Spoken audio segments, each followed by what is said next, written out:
മാപ്രകളുടെ മടുപ്പിക്കുന്ന അന്തിച്ചർച്ചകൾക്കും ഡിബേറ്റുകൾക്കുമൊക്കെ ഒരു പരിഹാരമായിട്ടൊരു ആശ്വാസമായിട്ട് കഴിഞ്ഞ ദിവസം 24 ന്യൂസിൽ വന്ന ഒരു എപ്പിസോഡ് പ്രോഗ്രാമിൻ്റെ പേര് ജനകീയ കോടതി. ജനകീയ കോടതിയിൽ ജഡ്ജിയായിട്ട് മുതിർന്ന മാധ്യമ പ്രവർത്തകനും എൻ്റെ സുഹൃത്തു കൂടിയായ വി വേണുഗോപാൽ, പിന്നെ വിചാരണ കോടതിയിൽ ഒരു കക്ഷിയായിട്ട് വന്നിരിക്കുന്നത് മൈത്രേയൻ, എഴുത്തുകാരനും ആക്ടിവിസ്റ്റും മുമ്പ് ആത്മീയ ജീവിതം ഒരു കാലത്ത് നയിച്ച ആളുമായ മൈത്രേയൻ. മറ്റൊരാൾ രാഹുൽ ഈശ്വർ, ഡിബേറ്റർ. പിന്നെ അവതാരകൻ ഹാഷ്മി, 24 ന്യൂസ്. ജനകീയ കോടതി. 2 ദിവസം മുമ്പ് ഈ വാരാന്ത്യ ഈ വീക്കിലി പ്രോഗ്രാമിൻ്റെ ഏറ്റവും ഒടുവിലത്തെ എപ്പിസോഡ് ഒരു 50-55 മിനിറ്റുള്ള എപ്പിസോഡ് കാണുകയുണ്ടായി. അതേപ്പറ്റി വളരെ വലിയ ചർച്ചകൾ യൂട്യൂബിൽ, സോഷ്യൽ മീഡിയയിൽ നടന്നു. 24-ൻ്റെ യൂട്യൂബ് ചാനലിൽ ലക്ഷങ്ങൾ കാഴ്ചക്കാർ, പ്രേക്ഷകരും ആയിരക്കണക്കിന് കമൻറ്റുകളും വന്ന ഒരു പ്രോഗ്രാമാണ് ജനകീയ കോടതിയുടെ മൈത്രേയൻ എപ്പിസോഡെന്ന് ഞങ്ങളതിൽ വിളിക്കാൻ ഉദ്ദേശിക്കുന്നു. മൈത്രേയനെ എന്തുകൊണ്ട് വിളിച്ചിരുത്തി ഇങ്ങനെ ഒരു വിചാരണ നടന്നു എന്നുള്ളത് കാലികമായിട്ട് നമുക്ക് തോന്നി. പിന്നെ അത് ഒരുപക്ഷെ 24 ന്യൂസിന് റേറ്റിംഗിൽ താഴേക്ക് പോയത് തിരിച്ചു പിടിക്കാനുള്ള ഒരു തന്ത്രം കൂടിയാവാം, വാണിജ്യ തന്ത്രം കൂടി അതിനകത്തുണ്ടാവാം. അത് ചാനലിൻ്റെ കാര്യങ്ങൾ, നമ്മളതിനൊക്കെ എതിർപ്പൊന്നും പറയുന്നില്ല. കാരണം 1-ാം സ്ഥാനത്തിന് തൊട്ട് പിന്നിൽ 2-ാം സ്ഥാനത്ത് നിന്നിരുന്ന 24 ഇപ്പം 3-ാം സ്ഥാനത്തേക്ക് പിന്തള്ളപ്പെട്ടു. വളരെ ഞെട്ടിച്ചുകൊണ്ട് റിപ്പോർട്ടർ TV 1-ാം സ്ഥാനത്ത് വന്ന് ഏഷ്യാനെറ്റ് 2-ാം സ്ഥാനത്തായപ്പോൾ 24 3-ാം സ്ഥാനത്തായി. അപ്പോൾ ആ ഒരു വീഴ്ചയുണ്ടായി, ഒരു പരിക്ക് പറ്റി ശ്രീകണ്ഠൻ നായരുടെ 24 ന്യൂസിന്. അത് തിരിച്ചു പിടിക്കാനുള്ളൊരു ശ്രമം കൂടി ഇങ്ങനെ ഒരു കാലികമായ വിഷയത്തിലൊരു കുറെ കൂടെ ആഴമുള്ള ചർച്ച പറഞ്ഞാൽ മൈത്രേയൻ വന്ന് അവിടെ ഇരുന്നത് കൊണ്ട് ആഴമുള്ളൊരു ചർച്ച, അല്ലെങ്കിൽ വളരെ ഉപരിപ്ലവമായ ഹാഷ്മിയുടെ വെർബൽ ഡയറിയ, ഈ എന്താ പറയുക, വാക്കുകളുടെ വയറിളക്കം എന്ന് പറയുന്നത്, വാക്കുകളുടെ വയറിളക്കം എന്ന് പിന്നെ വെർബൽ ഡയറിയെ പറയാ. അതാണല്ലോ ഹാഷ്മിയുടെ ഒരു അവതരണ രീതി എന്ന് പറയുന്നത്. പെട്ടെന്ന് ചില വാക്കുകൾ ഇങ്ങനെ ചില ക്ലീഷേ പോലെ തോന്നിക്കുന്ന വാക്കുകൾ ഉൾപ്പെടെ പറഞ്ഞിട്ടൊരു അന്തരീക്ഷം ഉണ്ടാക്കുക. പക്ഷെ അത് മൈത്രേയൻ്റെ അടുത്ത് ചിലവായില്ല. അത് രാഹുൽ ഈശ്വറും പൊളിഞ്ഞ് പാളിപ്പോയി. മൈത്രേയനെ കൗണ്ടർ ചെയ്യാൻ കൊണ്ടിരുത്തിയ ആളാണ് രാഹുൽ ഈശ്വർ എന്നുള്ളത് ആ പ്രോഗ്രാം കാണുമ്പോൾ, എപ്പിസോഡ് കാണുമ്പോൾ നമുക്കറിയാം. പക്ഷെ രാഹുൽ ഈശ്വറിനും മൈത്രേയൻ്റെ അടുത്ത് ഒന്നും ചെയ്യാൻ പറ്റാതെ പോയി. കാരണം ഇവരൊക്കെ ഹാഷ്മി പോലെയും രാഹുൽ ഈശ്വർ പോലെയും ഈ ടെലിവിഷൻ ചാനൽ ചർച്ചകളിൽ വന്നിരുന്ന് ഇങ്ങനെ അങ്ങ് ഒരു കോലാഹലം സൃഷ്ടിക്കുന്ന, അല്ലെ ബഹളം സൃഷ്ടിക്കുന്ന, അതിൻ്റെ മുമ്പിൽ മൈത്രേയൻ വളരെ സമചിത്തതയോടെ വന്നിരുന്ന, എന്നാൽ വളരെ നല്ല കടുത്ത ഭാഷയിൽ പ്രതികരിച്ച രീതി നമുക്ക് സത്യം പറഞ്ഞാൽ മതിപ്പുളവാക്കും. ഈ വന്ന കമന്റുകൾ, ആയിരക്കണക്കിന് ഈ കമന്റുകളിൽ ഭൂരിപക്ഷവും മൈത്രേയനെ പിന്തുണച്ചുകൊണ്ടുള്ള കമന്റുകളാണ്. രാഹുൽ ഈശ്വറിനും ഹാഷ്മിക്കും പണി കിട്ടി എന്ന രൂപത്തിലാണ് ആ കമന്റുകളെല്ലാം വന്നിരിക്കുന്നത്. എന്തായാലും ചാനലിന് അതൊരു നല്ല ഒരു മൈലേജ് കിട്ടി ഈ ഒരു പ്രോഗ്രാമിലൂടെ. പിന്നെ ഈ പ്രോഗ്രാം എപ്പിസോഡ് തുടങ്ങുന്നത് പിന്നെ മൈത്രേയൻ, യതിയുടെ ബന്ധു കൂടിയാണ് മൈത്രേയൻ. അത് പറഞ്ഞുകൊണ്ടിട്ടാണ് ഹാഷ്മി ആ വിഷയം അവതരിപ്പിക്കുന്നത്. അപ്പം മൈത്രേയൻ പറയുന്നുണ്ട്, ഞാൻ ഗുരുകുലത്തിലേക്ക്, യതിയുടെ അടുത്തേക്ക് പോയത് സന്യാസിയൊന്നും ആവാനല്ല. പിന്നെ ആ ഗുരുകുലത്തിൻ്റെ East West University of Brahmavidya, the science of the absolute, അതിൻ്റെ ഒരു പ്രോസ്പെക്ടസ് കണ്ടിട്ടാണ്, ദേശത്തും വിദേശത്തൊക്കെ പ്രവർത്തിക്കുന്ന ഒരു ലോക സർവകലാശാല പോലെ അത് കണ്ടിട്ടും ഒരു പഠനത്തിൻ്റെ താല്പര്യം കൊണ്ടാണ് ഞാൻ അതിലേക്ക് ആകർഷണമായി പോയത്. അല്ലാതെ സന്യാസിയാവാൻ പോയതല്ല. ഒരു സ്റ്റുഡൻ്റായിട്ടുള്ള പോയിട്ട് അവിടെ ചെലവഴിച്ചു. അവസാന കാലത്ത് കുറേ വർഷങ്ങൾക്ക് ശേഷം ഗുരുകുലത്തിൽ നിന്ന് വിട്ടു പോരുന്നു. അത് യതിയുമായിട്ടും അഭിപ്രായ വ്യത്യാസങ്ങളുണ്ടായി, ഗുരുകുലത്തിൻ്റെ രീതികളുമായിട്ട് അഭിപ്രായ വ്യത്യാസമുണ്ടായി. എൻ്റെ സ്ഥലം ഇതെല്ലാം തോന്നി ഞാൻ പോന്നു. എന്നിട്ട് അദ്ദേഹം നിത്യ ചൈതന്യ യതിക്ക് ഖേദപൂർവ്വം എന്നൊരു പുസ്തകമൊക്കെ എഴുതിയതൊക്കെ നമുക്ക് വിവാദമായതൊക്കെ നമുക്കറിയാം.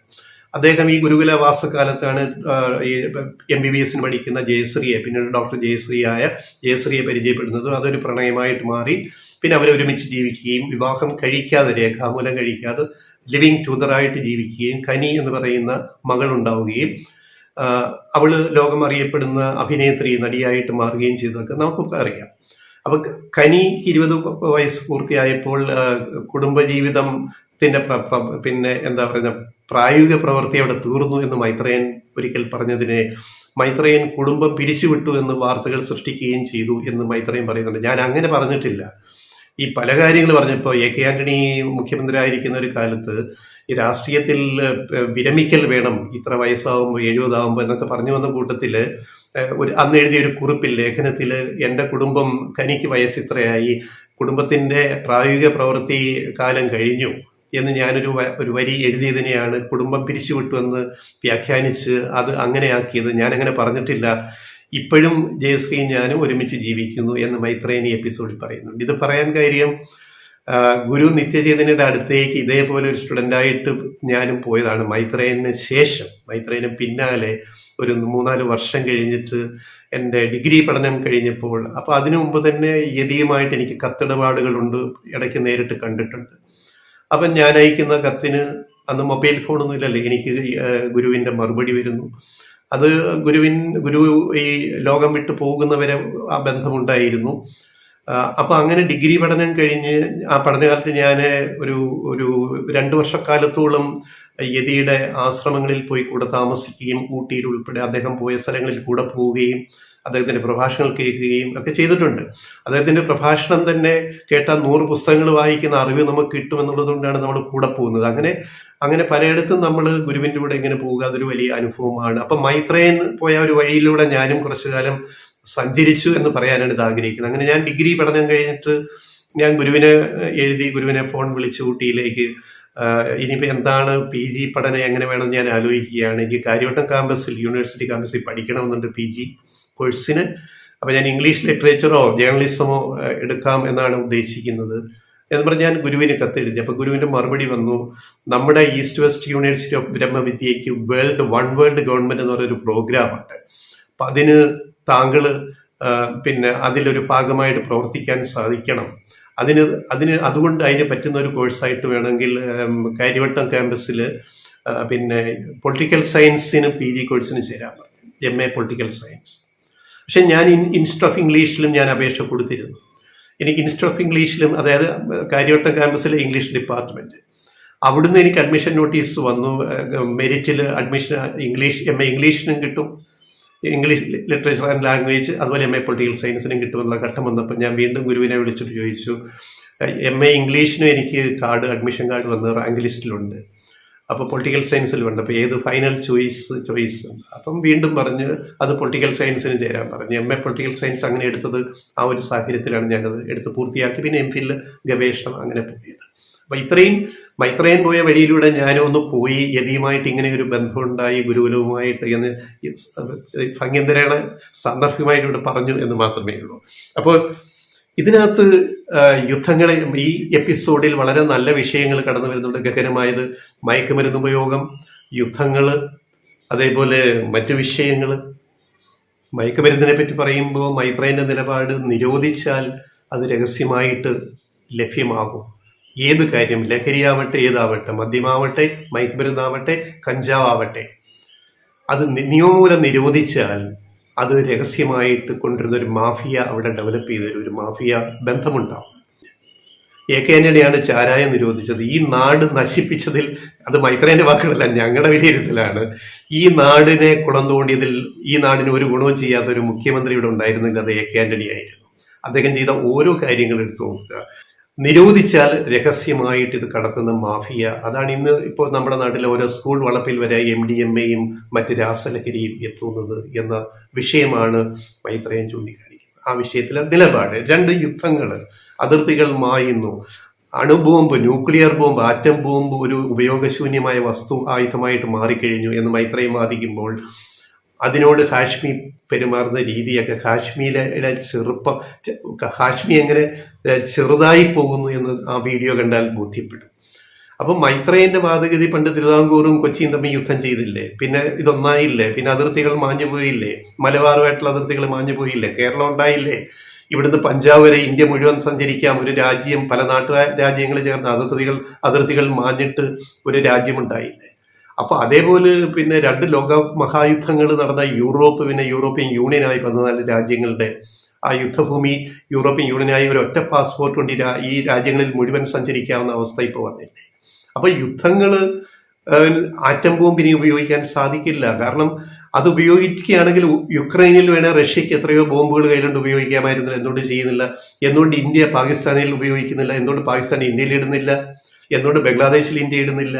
അപ്പൊ ഇന്നത്തെ കാലത്ത് പുതിയ ലോകക്രമത്തില്, പുതിയ വ്യാപാര ക്രമത്തിൽ, പുതിയ രാഷ്ട്രീയ ക്രമത്തില്, പുതിയ യുദ്ധതന്ത്രങ്ങളില്, അതാണ് സ്ട്രാറ്റജി, തന്ത്രങ്ങളിലൊക്കെ ആറ്റം ബോംബില്, ന്യൂക്ലിയർ ബോംബ് ഒരു ഉപയോഗശൂന്യ വസ്തുവായിട്ട് മാറിക്കഴിഞ്ഞു.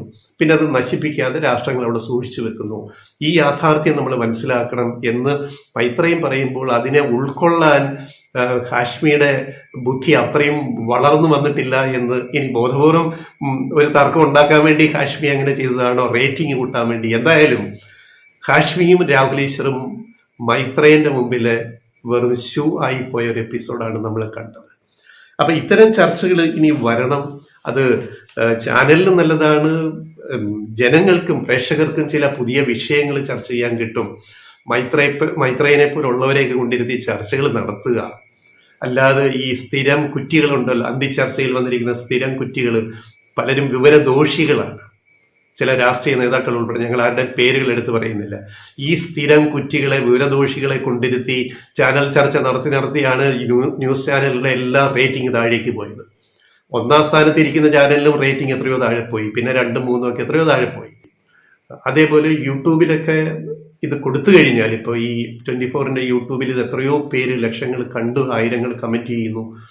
ഇതൊരു എക്സാമ്പിളാണ്. അടുത്ത കാലത്ത് മലയാളം ന്യൂസ് ചാനലുകളിൽ വന്ന ഏറ്റവും ഭേദപ്പെട്ട ഒരു പ്രോഗ്രാം ആയിരുന്നു ഈ ജനകീയ കോടതിയുടെ ഈ കഴിഞ്ഞ എപ്പിസോഡ് എന്ന് പറയുന്നത്. അതിൽ അമ്പെ പരാജയപ്പെട്ടെങ്കിലും അത് ഹാഷ്മിക്കൊരു തിരിച്ചറിവ് ഉണ്ടാക്കുമെന്ന് നമ്മൾ കരുതും. വെറും വെർബൽ ഡയേറിയ അല്ല ന്യൂസ് അവതരണം എന്നുള്ളതും, ചില ഗസ്റ്റുകൾ വന്നിരിക്കുന്നവരെ അവരുടെ ആംബിയർ മനസ്സിലാക്കിയിട്ട് അവരുടെ ഉൾക്കാമ്പ് മനസ്സിലാക്കിയിട്ട് അവരെ ഡീല് ചെയ്യണമെന്നും അല്ലെങ്കിൽ പണി കിട്ടുമെന്നും മൈത്രേയനിൽ നിന്ന് ഒരു പക്ഷേ ഹാഷ്മിക്ക് ഇപ്പം മനസ്സിലായിട്ടുണ്ടാവും.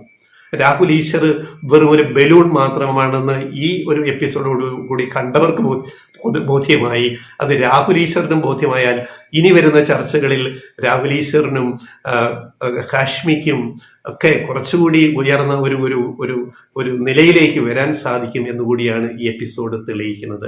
മൈത്രേയന് 101% മാർക്ക് നമ്മൾ കൊടുക്കേണ്ടി വരും. ഹാഷ്മിയും ഈശ്വറും രാഹുൽ ഈശ്വറും തോറ്റുപോയി. ഒന്ന് തോറ്റാലും ഇനി പഠിച്ചെഴുതി ജയിച്ചു വരാം. അതുകൊണ്ട് അതിന് ശ്രമിക്കുക. മൈത്രേയനെ പോലുള്ളവരെ വിളിച്ചു വരുത്തി വീണ്ടും ചർച്ചകൾ നടത്തുക. അപ്പോൾ അതിന് ഗുണമുണ്ടാവും, പ്രേക്ഷകരുണ്ടാവും, അത്രമാത്രം.